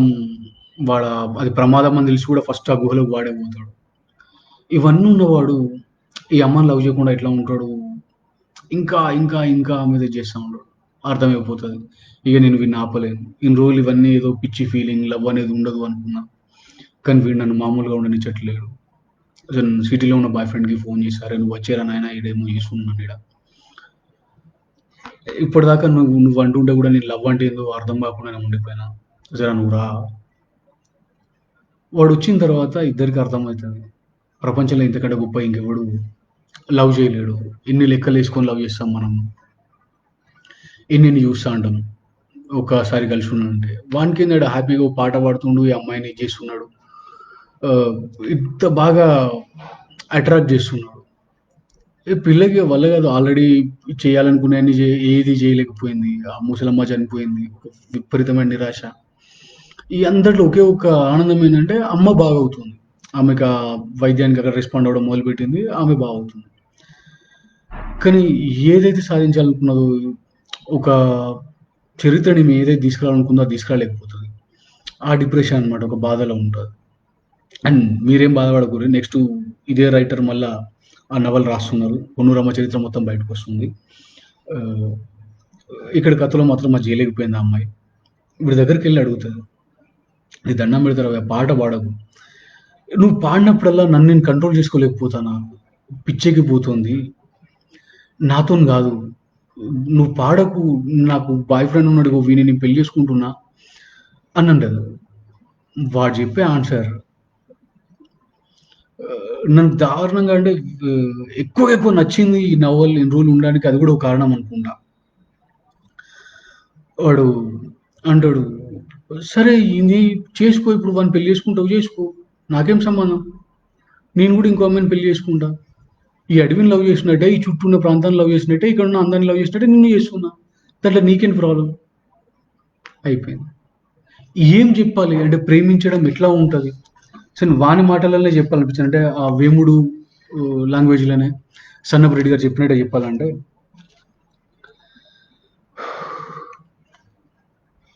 "వనకన్నే, ఓ వనకన్నే" పిలిచాడు. "పెళ్ళికి ప్రేమకు ఏం సంబంధం? నిన్ను ఆరాధించి, ప్రేమించి, నీ మీద పాటలు కట్టడానికి, నువ్వు మరొకరి పెండ్లానివి కావడానికి ఏంటి సంబంధం? నువ్వు పెళ్లి చేసుకో, పిల్లల్ని కను, సంసారం చెయ్యి. నా ప్రేమ నీకేం అడ్డమొస్తది? నేను ప్రేమించేది వైశాలిని కాదు, వనకల్లెను. ఈ ప్రకృతి అందాల్నే తలదన్నే సౌందర్య దేవతను ప్రేమిస్తున్నా. ఆ అందాల్నే ఆరాధిస్తా. జీవితాంతం ప్రేమిస్తూనే ఉంటా, ఆరాధిస్తూనే ఉంటా, పాటలు కడుతూనే ఉంటా. నేను కూడా నా మేనకోడల్ని పెళ్లి చేసుకుంటున్నా. నువ్వు లక్షణంగా పెళ్లి చేసుకోవనకన్నే. అపురూపమైన పువ్వు నువ్వు. నిన్ను నేను దూరం నుంచి చూసి ఆనందిస్తూ ఉంటా. నువ్వు వనదేవతవు, నా దేవతవు. అంతే." బస్. నేను లవ్ చేయడం నా పర్సనల్ మ్యాటర్, నీది కాదు. అరే ఏం చెప్పాడన్నా? సడన్‌గా ఏమన్నా గుర్తొచ్చిందా? జెమిలియా చివరి పేజ్ గుర్తొచ్చి ఉంటే మాత్రం మీరు మంచి సింక్‌లో ఉన్నారు నాతో. ఎందుకంటే నాకు అదే గుర్తొచ్చింది. చివరిదాకా వాడికి ఆమెను లవ్ చేస్తున్నా అనే విషయం అర్థం కాదు. ఆమె అంటే విపరీతమైన అభిమానంతోనో, ఆమెకు దగ్గరగా ఉండాలనే తపనతోనో ఉంటాడు. ఎప్పుడైతే ఆమె నా దగ్గర నుంచెళ్ళి వెళ్ళిపోతుందా, ఆమె ఇక నాకు కనిపించదు అన్నప్పుడు వీనికి అర్థమైతది నేను ఆమెను లవ్ చేసినా అనే విషయం. కానీ అప్పటికి అనుకుంటాడు ఆమెను లవ్ చేయడం అంటే ఆమెతోనే ఉండిపోవాలి, ఆమెను బలవంతంగా ఒక దగ్గర ఆపాలి. ఇలాంటివేమి ఉండవు. లవ్ చేయడం అనేది నిజంగానే అడవిలలో ఉండే మనుషుల కంటే ప్రతిసారి మనం ఓడిపోతామేమో అనిపిస్తది. అంటే ఇదేదో జస్ట్ ఇట్లా మనం ఏదో వేస్ట్ గాళ్ళమని చెప్పినట్టు ఏం కాదు గానీ, జనరల్లీ నాకు కలిగిందది. పురాణాలు అనే వీటి నుంచి తీసుకుంటే గూడా. శూర్పణఖ వచ్చి రాముడిని అట్లనే అడుగుతది. "అరే! నేను లవ్ చేసినా నాతోని ఉండు బయ్. నాకు పెళ్లయింది" అంటే, "నీకు పెళ్లయితే నాకేంది" అన్నట్టేనా అంటది. భీముడిని హిడింబి అట్లనే అడుగుతది. "నాకు అన్నలున్నారు, ఇది ఉన్నారు" అంటే, "వాళ్ళందరూ ఉంటే నాకేం సంబంధం? నేను నిన్ను లవ్ చేసినా. ఓకేనా కాదా చెప్పు." ఇప్పుడు మన మాస్ హీరో అడుగుతాడు కదా! అట్లా అడిగింది. ఇంత ఈజీగా ఆ లవ్‌ని ఎక్స్‌ప్రెస్ చేయడం, లేకపోతే నేను లవ్ చేస్తున్నా బస్ అది నా పర్సనల్ మ్యాటర్ కదా అనుకోవడం అందరికి సాధ్యం కాదు. ఎందుకంటే ఒకళ్ళు లవ్ చేయడం మొదలు కాంగానే ఖతం వాళ్ళు మన కంట్రోల్‌లో ఉండాలి, మన లెక్క ఉండాలని చెప్పుకోవడం. ఈ వేముడు క్యారెక్టర్ మస్తు నేర్పించినట్టున్నది. నిజంగానే కొన్ని సార్లు నేర్చుకోవడానికి కొన్ని బుక్స్ బాగా పనిచేస్తాయి. ఆహ్, ఇప్పుడు ఇది చూడడానికి నవలే కావచ్చు. ఈ చిన్న పుస్తకం, ఒక 'స్వాతిలో' వచ్చిన సీరియల్. కానీ నాకు మాత్రం ఒక రకంగా ఇది మార్చేసింది. స్వేచ్ఛ. లవ్ చేసినప్పుడు నువ్వు బంధించి ఉంచలేవు గదా! నువ్వు ఇష్టపడ్డ అమ్మాయిని, లేకపోతే ఇష్టపడ్డ వస్తువుని, ఒక జంతువుని. దాన్ని పూర్తిగా అట్లా ఉంచేయడం అదెప్పటికి కరెక్ట్ గాదు గదా! ఇక్కడ అదే చెప్తుడు. వాడు అంత లవ్ చేసిండు అంతే. వాడి పర్సనల్ మ్యాటర్ వదిలేసిండు. ఇంతకన్నా గొప్పగా ఓ రెగ్యులర్ కమర్షియల్ రైటర్ చెప్పలేడేమో. ఎంత మానసిక విశ్లేషణలు అట్లాంటివి ఏమైనా రాసినా కూడా ఇంత ఈజీగా రాయడం కుదరదు. స్పెషల్లీ ఆ బుక్ రాసినప్పుడు ఆయన ఆలోచించింది కూడా ఇదే అనుకుంటా. సింపుల్లీ నేను ఇక్కడ ఉంటే రాయగలుగుతా. ఆయన ఉండేది చిన్న ఊరు. 62 నాట్ వన్. ఆయన ఉండేది చిన్న ఊరు. సనపరెడ్డి గారు ఉండేది. సిగ్నల్ కూడా అందదు. ఫోన్ చేస్తే కూడా అనుకోలేం. కాశీనాయన ఆశ్రమం ఆడికి పోవాలంటే కూడా మొత్తం చుట్టూ ఇదితోని అడవి, గుట్ట ఇట్లా ఉంటాయి.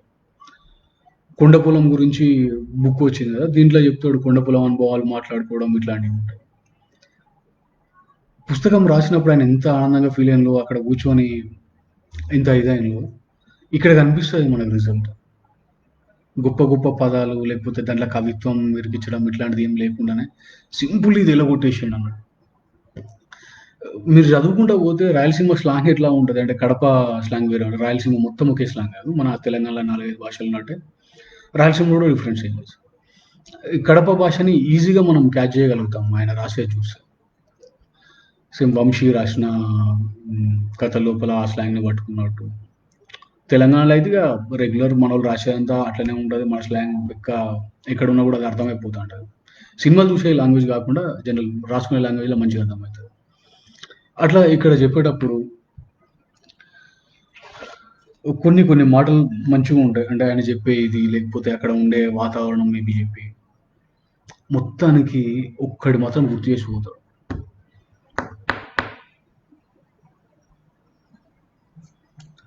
స్త్రీ లేకపోతే నువ్వు లేవురా భయ్. చరిత్రలో అక్కడ ఉంది.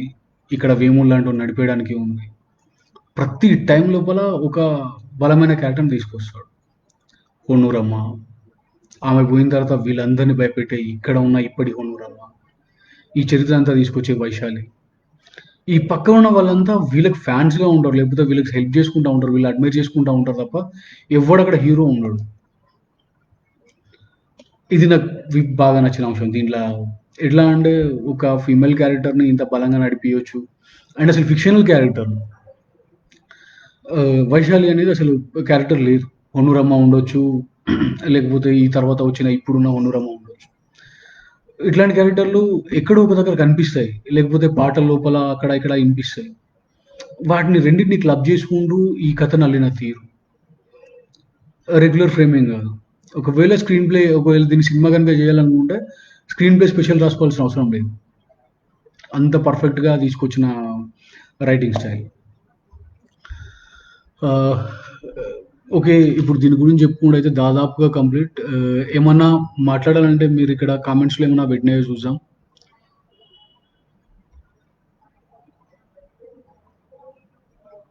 జానపద కథలా మిగిలిపోలేదు. పురాణాలను, ఇతిహాసాలను కూడా వాటిలా మిగిలిపోలేదు. వాటిని వదిలేయడం అంటే ఎవరో రహస్య ఎజెండాకు తెలుసో తెలియకో లొంగిపోవుడే. యెస్. శ్రీశైల్ రెడ్డి గారు. నిజం. అంటే అది జానపద కథే కావచ్చు, లేకపోతే పురాణం, ఇతిహాసం అవి రావాల్సిన వేళ రాకపోవడం వల్ల మనం కొన్నిటిని వ్యతిరేకిస్తున్నాం తప్ప, అవి ఒక రకమైన రికార్డ్ గదా! అది చరిత్రని నమోదు చేసే టైంకి అది లేనప్పుడు కొన్ని ఉన్నాయి. నదుల టైప్ ఎక్కడెక్కడ ఏం జరిగినాయి, నాగరికత ఎట్లా వచ్చింది, లేకపోతే మనుషుల లోపల ఉండే డిఫరెంట్ క్యారెక్టర్స్ ఎట్లా ఉంటాయి. వాటిని తెలుసుకోవడం కోసం వాటిని ఉండనివ్వాలి. అవి లేకపోతే మనకంటూ ఒక చరిత్ర ఉండేది. లేకపోతే ఇంతకుముందున్న పాస్ట్ ఎట్లా ఉంటది, మనుషుల లోపల ఉన్న ఇవి ఎట్లా ఉంటాయి. అవి చెప్పలేం. మనకు మనం విశ్లేషించుకోవడానికి ఖచ్చితంగా ఒక పుస్తకమో, ఒక సినిమానో మనం చూడడం అవసరం. మనలాంటి ఇంకో క్యారెక్టర్ కనపడ్డప్పుడు మనకు మనం అర్థమైతా ఉంటాం. ఇంకో మనిషిని చూసినప్పుడు. అట్లా చేసుకున్నప్పుడే గదా తెలుస్తది. ఇప్పుడు 'హొన్నూరమ్మ' లాంటి ఒక క్యారెక్టర్ వీళ్ళందరిని ఉరికిచ్చి ఉచ్చ పోయించిందంటే అంత సింపుల్ థింగ్ ఏం గాదు. ఇప్పుడు అట్లాంటి క్యారెక్టర్ ఇంకోటొస్తే మనం ఏమంటాం? 'బండిట్ క్వీన్', 'దొంగల రాణి' టైప్‌లా పిలుస్తాం. ఆ 'దొంగల రాణి' గూడా ఊరికే ఏం గాదు గదా! ప్రైజ్ జేసినాం. ఆమె అంటే ఇప్పటికి ఒక్కొక్కడు భయపడే రేంజ్‌లోనే ఉంది. కోల్పోయినాం కాకపోతే. ఇట్లాంటి క్యారెక్టర్‌లు రెగ్యులర్‌లీ మనం చూస్తూనే ఉంటాం. మూవీలో గూడా 'బెదిరించులో' లేకపోతే ఏంది నువ్వు ఇప్పుడు ఇది చేసేదేముంది అని అడిగే క్యారెక్టర్ లాంటి ఇవి ఉంటాయి. ఒప్పుకోవడానికి మనకు మనసు రాదంతే. ఎందుకో ఎక్కువ రైట్. 'సాయి వంశీ' అంటే ఆయన ఎక్కువ మాట్లాడుకోవడం వినలేదు అంటే నాకు తెలిసి ఇంతకు ముందు అంత పాపులారిటీ ఇట్లా కమర్షియల్ నవల్స్ లాగా తీసుకురాకపోవడం ఒకటి. 2 ఆయన రాసినయి ఎంత ఎక్కువ ఎక్కువ గ్యాప్‌ల మధ్యలో వచ్చినాయి. ఆహ్, దానివల్ల ఎక్కువ మంది ఇది జేయలేదేమో. అండ్ మ్యాగజైన్ చదివేటోళ్ళు తక్కువ. అప్పుడు బుక్ చదవడం కంటే మ్యాగజైన్ చదివినా కూడా దాన్ని లైట్ తీసుకుంటోళ్ళేమో. ఇక్కడ మాత్రం ఈ 2 ఏది మళ్ళీ 'ఒంటరి' ఇలాంటి నవలొచ్చిన తర్వాతనే ఎక్కువ మంది సెర్చ్ చేస్తున్నారు. అంతకుముందు కంటే. అంటే తప్పదు కొంత కమర్షియాలిటీ ఇదొచ్చేదాకా ఒక మంచి మాస్ హిట్ పడేదాకా జర తప్పదిగ అది. కనీసం ఇప్పటికన్నా ఆయన నవల్స్ పాతవి ఒకటి కొన్ని బయటకొస్తాయి. ఆ 'పాండవ బీడు' లాంటిది. 'పాండవ బీడు' ఎక్సలెంట్ నవల ఆయన రాసిన వాటిల్లో. అంటే లోకల్‌గా ఉండే ఒక స్టోరీ చెప్తేనే మనకి ఇంటర్నేషనల్ పాలిటిక్స్ ఎట్లా ఉంటాయో అర్థమయ్యేటట్టు చెప్తారు. అది బాగా నచ్చిన ఇది. 9థ్ క్లాస్‌లో ఉన్నప్పుడు వారం వారం ఈ సీరియల్ ఓకే. మనిద్దరం దాదాపు ఒకటే ఏజా? అంతే దాదాపు. అనిల్ ఉప్పలపాటి. ఆహ్,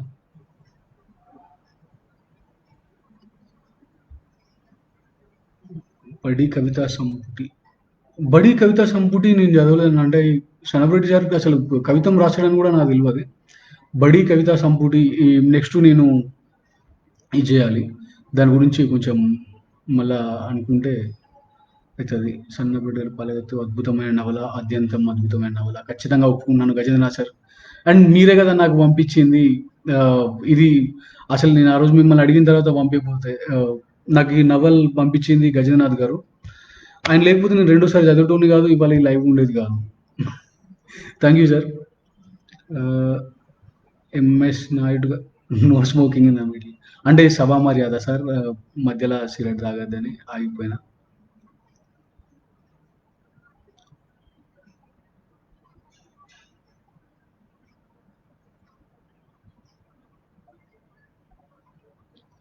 ప్రేమలో పడ్డవాళ్ళు ఇద్దరే చేసుకుంటే ప్రేమ నీళ్ళొస్తది. ఓకే. అంటే ఈ ప్రేమ, వడుడు, పెళ్లి గురించయితే నాకు తెలవదు కాబట్టి దీని మీద నేనేం స్పందిస్తలేను. ఆహ్, లక్ష్మణుడికే కాదన్న శూర్పణఖది చాలా గొప్ప హృదయం. మొరటు లక్ష్మణుడికి అది అర్థం కాలేదు. సీవీఆర్. అన్న నిజానికి ఆహ్, లక్ష్మణుడికే కాదు రాముడికి అండ్ ఇటు పక్క వాళ్ళెవ్వరికీ అర్థం కాదది. ఇప్పుడు ఆ ప్లేస్‌లో రాముడు కాకుండా ఇంకెవడన్నా ఉంటే కూడా వాడు వీని పద్ధతుల ప్రకారం అదేంది, ఇదేంది అనేటోడేమో కావచ్చు. ఒక ఫ్రీ లైఫ్ మనిషిని మనిషిలాగా బతకనీయకుండా ఇటు అటు కలిపేసి పెళ్ళిళ్ళు ఇట్లాంటివి పెట్టేసిన తర్వాత ఆమెకు మర్యాద చెప్పొచ్చు. అమ్మా ఇది కాదు కథ. నా వల్ల కాదు అని చెప్పేసి ఆమె ఎంత అడుగుతో వీడంతే ఓపికతోని చెప్పొచ్చు ఆమె అంతసేపు బతిమలాడినప్పుడు. ఇక అదంతే కదా! ఇప్పుడు 'హున్నూరు అమ్మ' అయితే కొడితేసి చంపిల్లు. 'శూర్పణఖ' ముక్కు చెవులు కోసిల్లు. పెద్ద తేడా ఏం లేదు. మంచిగా చెప్పినవురా కాశీరాజు. బాగా చెప్తున్నారు నరేష్ గారు. 'గజేంద్రనాథ్' వేముని క్యారెక్టర్ చాలా బావుంటుంది. మీ మాటల్లో ఇంకా నిండుతాను. అంటే నిజానికి వేముని క్యారెక్టర్ గురించి నేను పూర్తిగా చెప్పలేకపోయానేమో. బికాజ్ ఆహ్, నాకు గూడా లోపల ఒకటుండే. నిజంగా అంత ప్రేమ వీలైతదా? సరే అంటే చూడాల్సినోళ్ళు చూస్తలేరు కాబట్టి నేను ఇంకా ఫ్రీగా మాట్లాడవచ్చు. అంటే అంత ఇంటెన్సివ్‌లీ లవ్ అయితదా? వాడేందంటే ఈమె తేనె అడుగుతది పాలల్లేసుకొని. ఆడెళ్ళి ఆ గుట్ట మీద ఉన్న తేనె పట్టు తెంపడానికి పెద్ద రిస్క్ తీసుకుంటాడు. మొత్తం తేనె పురుగులన్నీ కుట్టేసి హాస్పిటల్ తీసుకుపోయేదాకొస్తది. ఈ ఒన్నూరమ్మొచ్చి పిల్లని బెదిరిస్తది. వానికెందుకు అట్లాంటియి చేస్తున్నావు? వాడు చచ్చిపోయేటట్టున్నాడు. ప్రాణాలు తెగించి జస్ట్ ఆమె కోసం తేనె తెచ్చేంత మరి సాహసం చేసేంత ప్రేమ ఉంటది అనైతే ఏమో దాని గురించి నేనేం చెప్పలేకపోయినా. ఎటు చేసైతే వాడు పక్కా అద్భుతమైన క్యారెక్టర్ అది. అంటే కొంత ఫిక్షన్ యాడ్ అయింది ఇట్లాంటి వాటి వల్ల అనుకున్నాను నేనైతే. మరీ అంత సాహసం చేసేటోళ్ళు ఉంటారా అంటే ఏమో చెప్పలేం. అండ్ వాడేంది ఆహ్, ఈ పిల్ల అంటే విపరీతమైన పిచ్చి ఉంటది. ఈమె మేకను ముట్టుకుంటే ఆ మేకను మొత్తం రోజు ఎత్తుకొని తిరుగుడు. ఈమె గుట్ట మీదకెళ్ళి రాయి పడేస్తది. ఆ ఊళ్ళో ఎవరికో తగులుతది కింద ఉన్నోళ్ళకి. వీడు అడ్డం పోయి ఈమెకు తెలవకుండానే అక్కడ తన్నులు తినేసి నేనే పడేసినా అని చెప్పేసి ఆ దెబ్బలతోనొస్తాడు. ఇంతగనం ప్రేమ ఉంటదా అంటే ఏమో మరి లాస్ట్‌కి వాడు చెప్పిన ఇంటెన్షన్ చూస్తే అంతకంటే ఎక్కువే వాడి దగ్గర ఉందేమో అనిపిస్తది. అట్లాంటి మనిషి ఎవరైనా కనిపిస్తారేమో చూద్దాం. అది చూసేదాకైతే నేను కూడా పూర్తిగా నమ్మను. ఇక్కడ మనం ఇది చేసుకుంటే ఇంకోటి కూడా ప్రపంచ సాహిత్యం మొత్తం తెలుగులో తెచ్చుకొని చదువుతా ఉంటాం. మరి తెలుగు సాహిత్యం ఎంత బయటికెళ్ళిందో మనకు తెలవదు గానీ, ఎస్పెషల్లీ ఇట్లాంటి కథలు రికార్డెడ్ కాబడకపోతే ఒక ప్రాంతపు చరిత్ర, ఆ స్లాంగ్, అక్కడ ఉండే ఒక వాతావరణం మొత్తం మిస్ అయినట్టు. అంటే కొండ పొలం ఇప్పటికీ అదే టైప్‌లో జరుగుతుందో లేదో తెలవదు. ఆ మూటలు కట్టుకొని, రొట్టెలు తీసుకొని పోవుడు, స్టిల్ ఇప్పుడు ఇట్లా ఉందా? ఇంతకు ముందే రాసినట్టు ఇప్పుడు బెలూమ్ గుహల దగ్గర ఉన్న వాతావరణం అట్లనే ఉందా? అవన్నీ చెప్పలేము.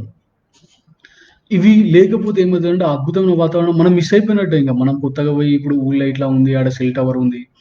దాని పక్కపొంటి షాపొచ్చింది. ఇట్లాంటియే కథలు రాసుకోవాలి తప్ప, ఇంత అందంగా చెట్టు లేకపోతే అక్కడ అరిచే పిట్టల అరుపుల దగ్గర నుంచెళ్ళి వెతుక్కొని, వాటిని గుర్తు తెచ్చుకొని, అసలు ఎస్పెషల్లీ మనం ఫీల్ అయితాం అక్కడ. ఇప్పుడు 'ఒంటరి' నవల్లో గూడా వాడు చెప్తా ఉంటాడు. ఇగో ఈ అన్నిటిని దాటుకొని వచ్చేది నెమలి అరుపు, ఇక్కడ అరిచేది పిగిలిపిట్ట అరుపు, ఇట్లాంటి అరుపులన్నీ వాడు చెప్తా ఉంటాడు.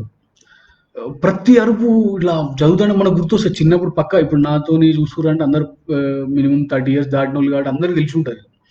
ఆ పిట్టల్ని మనం జూసొచ్చాం. నెక్స్ట్ చూసేటోళ్ళకైతే అవి సగం సగం దొరకవవి. ఇప్పుడు మనకు గూడా దొరుకుతున్నాయి. కనీసం ఇట్లాంటి నవల్స్‌లో అయినా లేకపోతే ఈయన రాసినప్పుడైనా ఉంటే అరే! ఇవి ఇవి ఉండేది గదా! ఒక్కసారి మనల్ని వెనకకి తీసుకుపోయి మళ్ళా కొంచెం బతికొస్తాం గదా! అట్లనే ఇవి ఉండాలి. ఒక పల్లెటూరి నేపథ్యం కథ రాసినప్పుడు మనుషులు, వాళ్ళ కష్టాలు, వాళ్ళ బాధలు ఇవి కామన్ అవి చెప్పడం కోసమే.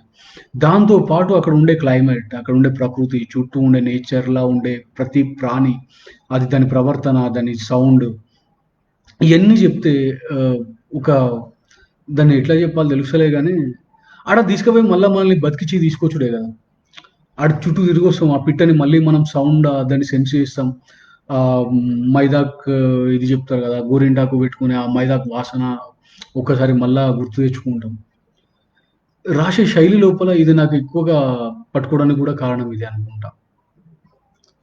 దెన్ 'వెల్కమ్ సూఫీ' గారు సీరియల్ 'బొమ్మలోనే' ఫస్ట్ టైమ్ ఆడవాళ్ళు తలపాగా కట్టడం జూసా. అప్పుడు చాలా విచిత్రంగా ఫీల్ అయ్యా. లేదంటే మా దగ్గర కామన్ 'సాయి వంశీ' ఆహ్, ఆడోళ్ళు రుమాలు చుట్టుకొని కట్టెలు మోసుకొచ్చుడు గావచ్చు, లేకపోతే రెగ్యులర్‌లీ పోయేటప్పుడు గూడా ఇట్లా పొలం పోయేటప్పుడు కట్టుకొని పోవుడు నేనైతే జూషినా. హ్మ్. సిగరెట్ మధ్యలో అయితే నా షుగర్ స్కోర్ పెడతారే కంటిన్యూ నీ యబ్బరి కాశిగా.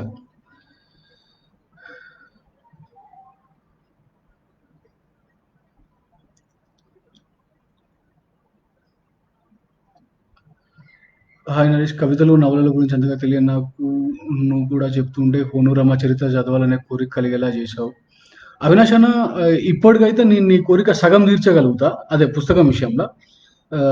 బుక్ నీకు కావాలంటే ఇది ఉంది. జిరాక్స్ అయితే తీసి ఇయ్యగలుగుతా.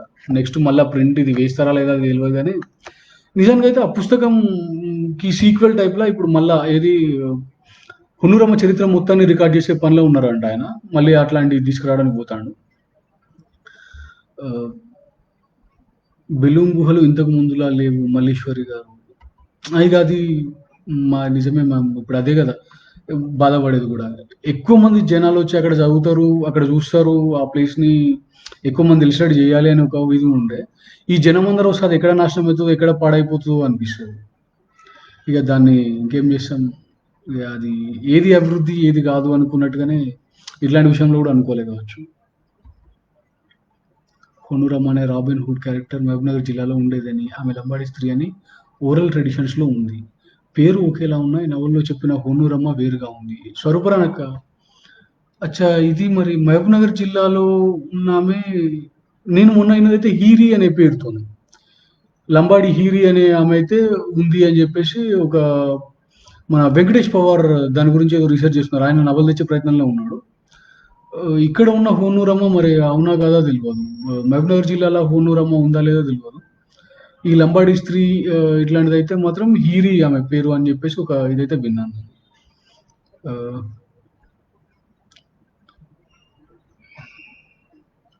ఓకే. ఎవరైనా చదవాలనిపిస్తే లేకపోతే ఎప్పుడన్నా ఇట్లాంటివి గుర్తుకొస్తే ఒక్కసారి ఈ బుక్‌ని అసలాయన నవలగా తీసుకొస్తే ఇంకా బాగుండేదేమో తీసుకురాలేదు. జర ఎక్కువ మందిని అడిగితే మళ్ళా ఆ ప్రయత్నం చేస్తాడేమో అనిపిస్తుంది. ఎట్లాగో వచ్చే బుక్ ఎట్లాగో వస్తది. పెద్ద బుక్ అయితే వస్తది. అదచ్చే లోపట ఇట్లా దీన్ని గూడా చదువుడు అవసరం. ఎందుకంటే చారిత్రాత్మక నవల అంటే దాని రేంజ్ వేరుంటది. దాని స్థాయి వేరుంటది. ఇక్కడైనా చాలా విషయాలు చెప్పుకుంటూ వచ్చిండు. ఓన్లీ చరిత్ర కాదు కదా! ఈడ ఉంది. వేముడు క్యారెక్టర్‌తోని ఒకటి చెప్పిండు. వైశాలి క్యారెక్టర్‌తోని ఒక విషయం చెప్పిండు. ఆహ్, ముసలవ్వ జంతువులతోని, వాటితోని కలిసి బతికే బతుకు, సమాజంలో వచ్చే మార్పు. సింపుల్ అక్కడ అంటాడు గదా!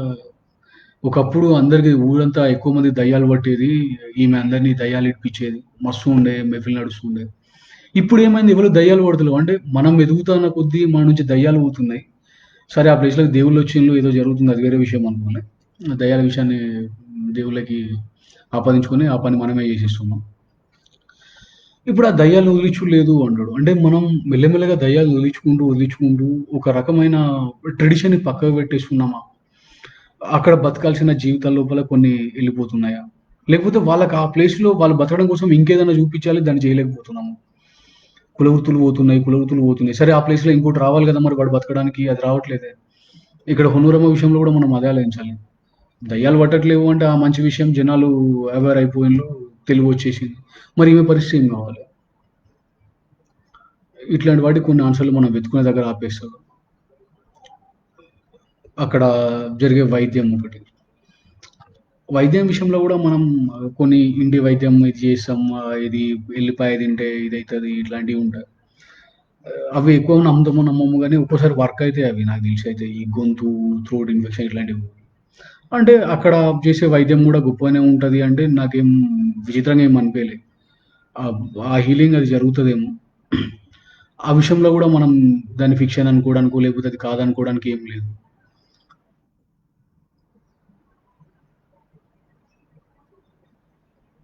సో, మీకు నమన పరిచయంలో తెలుస్తోంది. 'లక్ష్మీ నరసింహారావు' గారు థాంక్ యూ. అంటే ఈ పుస్తకం మీద అభిమానం ఇగ అది అట్లా ఉండిపోయింది. మామూలుగా గాదు గదా! మస్తు రోజులు వెతికినా ఒక రకంగా ఎక్కడ దొరుకుతది అని ఇంకో ఫ్రెండ్‌ని అడిగితే లాస్ట్ ఇయర్ ఆయన నంబర్ ఇచ్చిండు నాకు. సన్నపు రెడ్డి గారిది. మాట్లాడాలంటే ఆయన ఏమంటారు? ఎట్లా మాట్లాడాలి? ఏం జెప్పాలి? అని జెప్పేసి అప్పుడు కలవలేకపోయినా, మాట్లాడలేకపోయినా. వెతుకుతూనే ఉన్నా. ఇక మొన్న తప్పనిసరిగా ఒక బుక్ మీద రాస్తే ఆయన అక్కడ కామెంట్ పెట్టిండు. కొంచెం ధైర్యం వచ్చింది. అచ్చా! నేను రాసింది వర్త్‌ఫుల్ అయింది. ఆయనకు నచ్చింది గదా! అని. సందులో సందు ఇప్పుడు అడిగితే ఇస్తారని జెప్పేసి అడిగేసిన. అడిగితే గజేంద్రనాథ్ అన్న పంపించిండు నాకు. అట్లా నాకు దొరికిందది. ఆహ్, ఇన్ని సంవత్సరాల తర్వాత దాన్ని మళ్ళా ఇట్లా ప్రింట్ తీసుకొని చదువుతుంటే మస్తనిపించింది. And thank you. ఇంకా కొత్తగా ఇగ చెప్పనీకేం లేదు. జస్ట్ ఈ పుస్తకం ఎక్కడైనా దొరికితే, ఒకవేళ కనీసం సన్నపరెడ్డి వెంకటరామరెడ్డి అనే పేరెక్కడైనా కనిపిస్తే, వదిలిపెట్టకుండా దాన్ని చదివే ప్రయత్నం చేయండి. పక్కా ఇలా 100% ఫాయిదా ఉంటదని నేను చెప్పగలుగుతా. మీరు ఈజీగా దాని నుంచి ఎంత ఫన్ గావాలి, ఎంత నాలెడ్జ్ గావాలి, ఎంత ఒక చదివితే ఎంత హ్యాపీనెస్ ఉంటదనేది ఆ ఫాయిదా కావాలనుకుంటే అందులో ఖచ్చితంగా దొరుకుతది. అండ్ ఆయన్ని మాత్రం వదిలిపెట్టాల్సిన ఇంత ఇదేం గాదు. అండ్ ఇక్కడ ఇగ మనం మళ్ళా ఇప్పుడు చెప్పుకున్నట్టే మా దగ్గరైతే ఇంకేం గాలేదు. సమ్మక్క సారక్క గురించి గూడా మంచి ఇట్లాంటి పరిశోధాత్మక నవలలాగా వస్తే బాగుండని. అంటే చరిత్రలా ఇట్లా 4 పేజీలు రాసి పెట్టుడు గాకుండా రావాలి గదా! దాన్ని ఎంటర్‌టైన్‌గా చెప్పుడు రావాలి. నా బాధంతా ఏందంటే ఇప్పుడు అట్లాంటివి రాకపోతే ఏమైతదంటే మళ్ళీ ఎవడో ఒకడు ఇది చరిత్రక సినిమా అని జెప్పేసి పేరు పెట్టేసి ఫిక్షన్ మొత్తం కలిపి ఓ హీరోని పెట్టి సినిమా తీస్తాడు. ఖతం గంగల కలుస్తది. అట్లాంటి ప్రమాదం ఏం జరగకముందే మంచి నవల లాంటిదేదైనా వస్తే మంచిగుండని కోరుకుంటున్నా. And thank you. ఈ ఛాన్స్ ఇచ్చిన శ్రీశైల్ రెడ్డి అన్న మీకు థాంక్ యూ. అండ్ ఇప్పటిదాకా లైవ్‌లా వచ్చి చూసినోళ్ళందరికీ, ఇక్కడ మెచ్చుకున్నోళ్ళందరికీ, అందరికీ థాంక్ యూ. దెన్ ఇంకా ఏమన్నా ఈ కామెంట్స్ చూసుకున్నాక ఏమైనా చెప్పాల్సొస్తే అక్కడ మళ్ళీ కామెంట్‌లో టైప్ చేస్తా. టైం గూడా బానే అయింది. దగ్గర దగ్గర గంట తీసుకున్నా. Thank you. Thank you all. Good night.